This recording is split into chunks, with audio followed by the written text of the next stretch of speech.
Kemudian kita bahas di chapter ketiga nih, Development for Scale Up. Nah, ini apa ini? Bagus nih. Orang gila adalah orang yang melakukan hal yang sama terus-menerus, tapi mengharapkan hasil yang berbeda. Siapa yang orang gila di sini? Ayo chat, ngaku, ngacung, ngacung. Pada tidur semua, woy. Aku ditinggal sendiri, woi, woi. ODGJ, ODGJ. Orang dengan gangguan jiwa. OMG. OMG apa itu? Saya Ani tapi ingin tobat jadi orang gila. Rian. Yo, oke.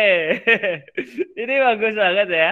Nah, nih. Nah, kalau mau mendapatkan hasil yang lebih baik, yang dilakukan harus berbeda.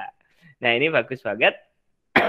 Entah tim kita sudah berisi profesional berpengalaman ataupun masih berisi fresh graduate yang belum berpengalaman, program development harus menjadi kegiatan utama.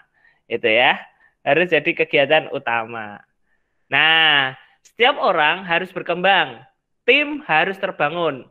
Tim makin jago dalam pelayanan, perusahaan makin meningkatkan service excellence-nya. Tim makin jago keuangannya, perusahaan makin sehat keuangannya. Tim makin jago marketingnya, perusahaan makin bagus marketingnya. Nah, akumulasi dari semua ini menjadi scale up terjadi otomatis. Nah, ini harus develop. Nah, di buku ini itu tuh dipahamkan ada dua tipe orang. Yang pertama menjadi leader dan yang kedua menjadi orang spesialis. Nah, ternyata memang orang itu dilahirkan di dunia ini itu ada dua tipe. Ada orang yang menjadi leader dan ada orang yang menjadi tipe spesialis. Dan dibahas di dalam tim ini itu ada 3 yang dibahas. Bagaimana mendevelop fresh graduate. Fresh graduate ini seketika onboarding baru masuk, itu onboardingnya seperti apa diceritakan. Kemudian bagaimana mendevelop leader. Kemudian bagaimana mendevelop orang spesialis. Bagus banget. Jadi gini, kalau teman-teman itu punya kemampuan spesialis di misalnya di marketing, itu ya di develop aja di marketing itu bagaimana fokus di marketing itu sehingga Anda itu menjadi marketing yang hebat di seluruh Indonesia. Nah, di buku itu diceritakan nomor 1 di Indonesia, nomor 1 di Jogja, nomor 1 di dunia. Kalau teman-teman jadi ini yang spesialis ya, jadi host, pengen jadi apa ya, konten kreator, maka fokus di konten kreator yang paling hebat di seluruh Indonesia, seluruh dunia, itu diceritakan di situ kayak gitu. Kalau yang jadi leader itu karakternya orang yang mau leader setingkat apa, direktur, mau yang seperti apa. Nah, orang leader ini biasanya orang yang pintar mendelegasikan tugas, orang yang pintar mengcoaching bawahannya. Coaching itu melatih ya, mentraining. Dan orang yang suka dengan berinteraksi dengan orang, bagaimana orang itu menyuruh tanpa disuruh itu. Nah, iki apa? Spesialis sering lupa-lupa ingatan kalau udah nonton videonya Mas Andi. Oh, Mas Andi pasti sadar besoknya jadi gila lagi. Aduh. Nah, ini jadi ada tiga hal yang saya sangat seneng banget dengan buku ini, sehingga buku ini saya membuat materi onboarding itu. Sebentar, ambilin ya tempat saya. Di buku, karena buku ini kemudian saya membuat materi, ada tiga materi yang saya buat. Itu yang pertama untuk onboarding, untuk orang baru, karyawan baru. Nah, karyawan baru itu kami bikin buku modul namanya Road to Start Employee. Itu temukan DNA bisnis apotekmu. Nah, ini di materi Road to Start Employee ini untuk anak-anak yang baru. Begitu masuk di unit bisnis apotek ya. Kalau unit bisnis lainnya saya belum membuat karena yang paling besar bisnisnya kan apotek saya. Kemudian untuk materi leader saya membuat modul sekolah jenderal bisnis apotek. Sekolah jenderal kilatnya membentuk tim inti. Nah, ini untuk materi leader. Untuk materi leader. Yang materi visi misi ini materi spesialis terus terang saya sedang mau membuat gitu. Ada spesialis CS, spesialis HRD, spesialis kru outlet, spesialis spesialis purchasing, spesialis macam-macamnya. Ini materi-materi spesialis ini juga penting gitu. Itu. Jadi buku ini menginspirasi saya banyak hal seperti itu gitu. Nah, mari kita bedah satu-satu ya. Satu-satu. Nah, ini langkah membuat tim scale up. Nah, ini kita bahas yang onboarding. Onboarding itu yang karyawan baru. Ada pertanyaan nih. Alhamdulillah sudah banyak bertobat dari kesalahan mengelola bisnis apotek setelah belajar sama Mas Andi. Alhamdulillah Bu, suatu kehormatan bagi saya bisa menginspirasi untuk pergerakan umat muslim di Makassar Bu. Semoga saya didoakan terus sehingga saya bisa berbuat jariah untuk kehidupan para pengusaha bisnis apotek. Bu Seniwati ini salah satu tokoh terbesar di Makassar. Beliau direktur owner Wahdah Apotek ya. Dan Wahdah ini yayasan ya Bu ya, yayasan Islam terbesar ya, salah satu terbesar di Sulawesi gitu. Nah, kemudian ini Mbak Tika nih. Bapak Andi yang saya hormati, saya ingin bertanya, saat pandemi ini kan jumlah pasien meningkat 100%. Sedangkan SDM kurang memenuhi. Bagaimana mensiasati apabila pandemi sudah mulai turun, maka SDM banyak juga sudah tidak diperlukan. Kalau kita, pertama, saya hire murid-murid saya. Itu pertama. Itu. Saya hire murid-murid pertama. Terus yang kedua, saya hire karyawan-karyawan yang udah resign di tempat saya panggilin lagi untuk part-time. Itu solusi saya. Jangan bilang-bilang ya, Mbak Tika. Itu saya hire itu. Kemudian besok sebentar lagi ada PKPA itu. Ada mahasiswa PKPA itu. Mahasiswa praktek. Itu solusi Mbak Tika. Langkah onboarding nih, itu membuat kurikulum onboarding. Kemudian menyiapkan pengisi materi, technical meeting dan evaluasi onboarding, dilakukan onboardingnya. Nah, di onboarding ini itu tebel banget ceritanya, apa materi-materi yang disampaikan, apa ininya yang perlukan, itu banyak banget itu, sampai materi-materi yang paling penting. Ada game bangkrut, ada game game bangkrut, ada game 100 rejection game. Jadi bagaimana kita jualan itu di luar itu merasakan penolakan, sehingga itu mentalnya tidak runtuh ketika ditolak gitu.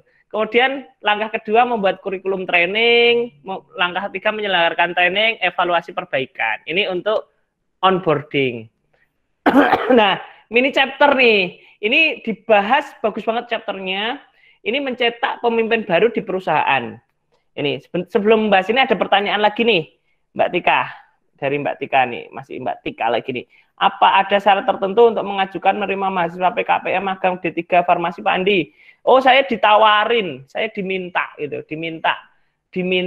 oleh prodi-prodi gitu. Jadi saya tidak mengajukan gitu. Mungkin bisa ada ya, saya tidak paham ya. Saya diminta untuk apotek-apotek yang saya kelola untuk masuk PKPA magang seperti itu. Nah, ini mini chapter mencetak pemimpin baru di perusahaan. Nah, ini bagus banget kata-kata ini. Pertambahan jumlah tim hanya akan efektif kalau kita itu mengimbangi dengan bertambahnya jumlah leader. Nah, orang scale up itu gagal bukan karena jualannya jelek, bukan karena marketingnya gagal atau kekurangan modal, tapi karena gagal mencetak leader-leader baru yang dibutuhkan untuk menopang pertumbuhan. Nah, ini kita hanya bisa mengkali lipatkan skala bisnis dengan menambah pemimpin yang capable. Kalau kita udah punya uang banyak, kita tidak akan kesulitan mendapatkan leader yang capable. Kalau kita masih merintis, kita harus develop leader dari tim yang ada. Kita akan fokus karena hanya ada pilihan satu-satunya. Nah, aku mau menyampaikan ini untuk terkhusus adikku yang tersayang ya. Adikku tersayang Ruth sama Rian. Kalau Rian ikut gitu juga ya. Ini belum pernah saya sampaikan, mumpung ingat. Jadi ketika teman-teman ingin jadi pemimpin, itu tugasnya kan adalah mentraining orang, mentraining anak-anak. Nah, ada hal terpenting dalam mentraining bawahan kalian, itu adalah membuat materi. Jadi harus dibuat dulu materinya sebelum Anda mentraining itu. Jadi ketika training itu berlangsung secara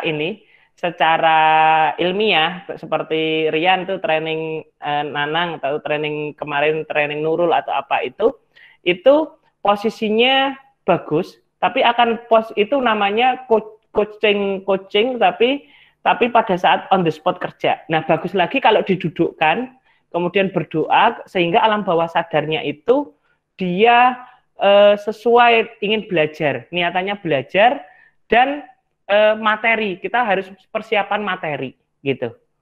Itu nasihat dari kakak, semoga bisa untuk perbaikan ya. Nah, ini. Nah, ketika kita sudah mempunyai reputasi bagus pun, mungkin kita akan lebih suka mendevelop dari dalam. Apa kelebihannya? Yang pertama, kita bisa menghemat uang. Leader dari eksternal, kita perlu menyiapkan gaji dan benefit yang lebih tinggi. Kemudian, kalaupun ada uangnya, belum tentu dia mau sama kita. Jadi yang profesional belum tentu mau sama kita tuh. Mereka belum tentu percaya sama brand kita loh. Belum tentu percaya sama kemampuan kita sebagai owner gitu. Itu jadi pertanyaan besar. Kemudian kalaupun akhirnya dapat, biasanya butuh waktu yang lama untuk mencari yang cocok sama karakter kompetensi yang kita butuhkan. Butuh nyobain beberapa kandidat sampai ketemu pola yang cocok dengan gaya perusahaan kita. Nah, ini juga orang dari luar perusahaan biasanya punya kendala adaptasi dengan budaya perusahaan. Belum tentu cocok main sama kita. Leader yang didevelop secara internal biasanya lebih loyal dan bisa dipercaya. Punya rasa memiliki yang tinggi kepada perusahaan. Karena mereka merasa perusahaan ini baby-nya mereka juga, mereka ikut merintis ini dari nol dalam proses yang masih serba sederhana. Biasanya ikatan emosi mereka dengan kita lebih kuat. Iya, hebat ini. Tapi teman-teman, di buku saya yang 31 kegagalan business owner going to corporate, itu kita bahas bagaimana keuntungan kita rekrut tim profesional. Kenapa kita pada masa-masa tertentu, ini kan tim kader nih, ini kita sebut tim kader nih, maka kita juga harus tim internal itu tim kader. Kapasitas tim kader itu biasanya tidak bisa melebihi kapasitas ownernya. Maka ketika Anda mulai mau triliunan, mulai 100 miliar ke atas gitu, itu maka harus hire orang-orang profesional yang kapasitasnya, angka bisanya melebihi owner. Itu. Dan lihatlah keajaiban-keajaiban bagaimana mereka bekerja. Anda akan terheran-heran dan resikonya Anda akan melihat tim kader Anda begitu bodoh. Bagaimana Anda bertahun-tahun melatihnya gitu. Itu dengan hadirnya orang profesional itu tim kader Anda nampak seperti orang yang levelnya bukan apa-apa. Itu percaya deh gitu. Itu. Nah, ini juga di buku ini disebutkan nih, sering bertanya. Nah, ini bagusnya tim internal, tim kader ya. Sering bertanya kepada leader didikan internal yang sudah jadi. Saat ini mungkin dia 2-3 kali lipat gaji mereka sekarang. Kalau mau bikin bisnis sendiri mereka juga bisa. Tapi nyatanya mereka tetap di perusahaan. Kalau ditanya kenapa kok masih di sini? Karena hutang budi sama Mas Satya dan Mas Afrik terlalu banyak. Nah, Mas Afrik ini CEO-nya di sini. Nah, ini kalau mau develop spesialis dari tim internal nih, langkah pertama, menentukan posisi apa yang akan kita develop secara internal. Langkah kedua adalah bagaimana memilih orang yang akan kita develop. Ini dibahas di sini. Kemudian pelatihan teknis dan berikan target. Nah, develop tim profesional. Ini disebutkan di mini chapter tersendiri. Apa kelebihannya, kapan waktu kita hire tim profesional. Itu, nah kemudian bagaimana membangun tim dari internal dan membangun tim dari profesional.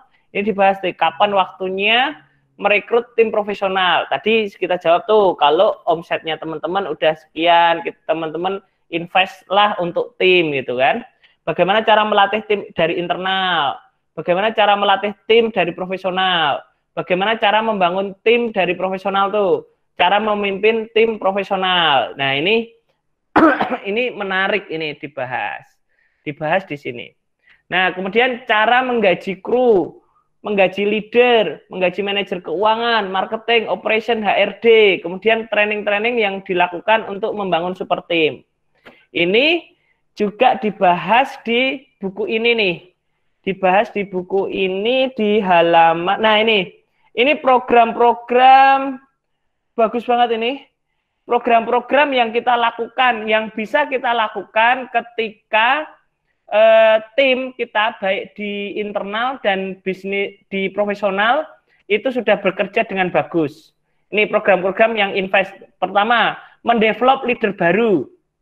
Kemudian dua, menurunkan bisnis wisdom Anda kepada 20% orang terbaik. Bisnis wisdom itu net profit, passive income kita. Kemudian sering memberikan coaching, memberikan kesempatan orang yang kita pimpin untuk memimpin, melengkapi komposisi tim leader kita, memastikan tim kita punya kemampuan untuk mensustain prestasi perusahaan. Ini bagus, membuat kriteria karakter. Ini bagus-bagus yang harus program-program yang harus kita kerjakan nih. Bagus-bagus nih. Halo, ada ya? Dilanjut nggak nih? Kok kayak aku ngomong sendiri? Lanjut nggak? Halo. Lanjut, Mas. Lanjut. Oh, ya, siap. Lanjut, Mas Prof. Siap.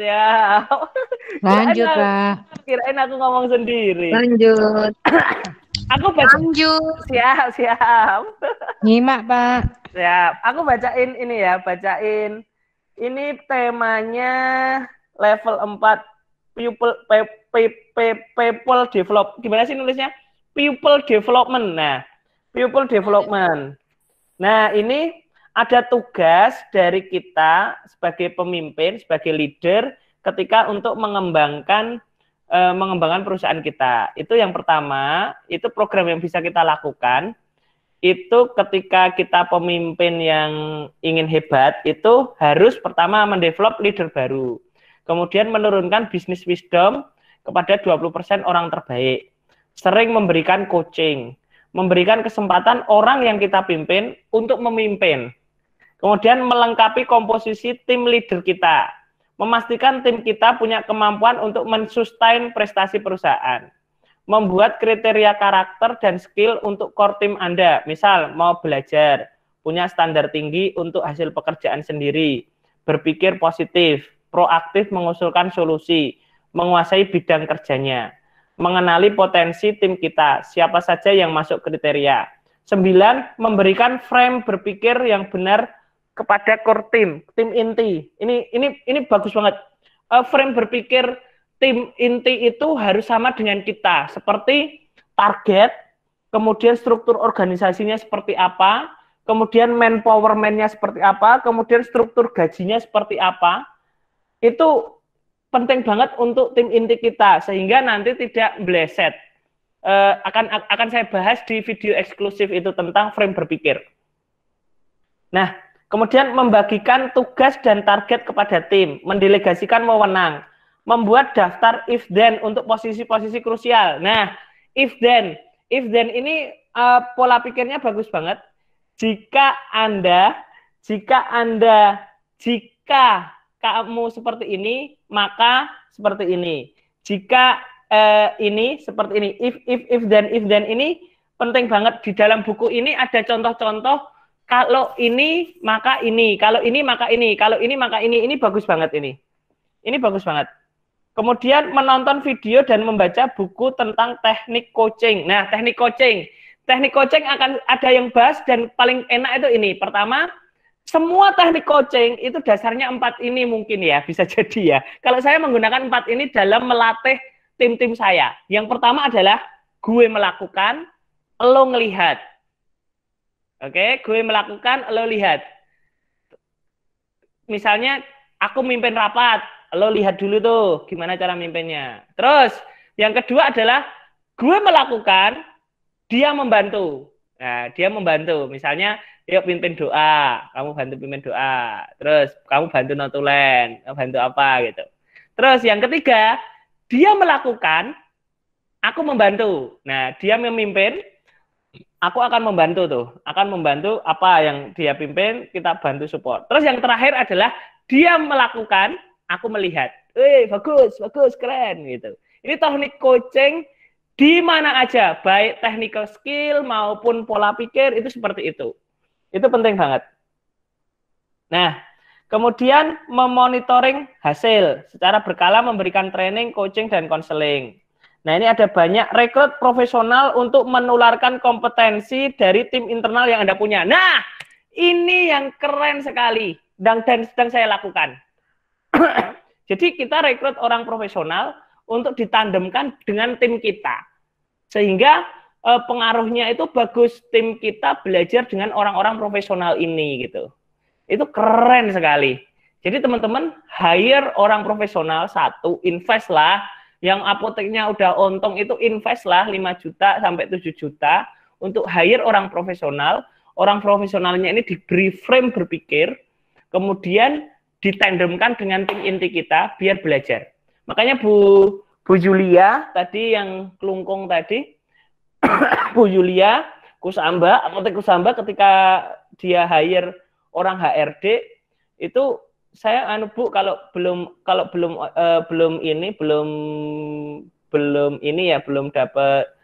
orang HRD mending cari yang profesional aja Bu gitu.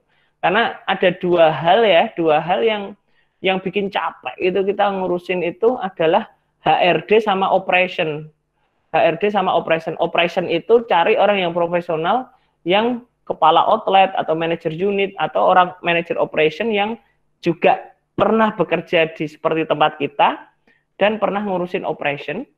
Kemudian yang kedua adalah orang HRD. Nah, HRD itu baper-bapernya kita serahkan aja ke mereka. Gitu.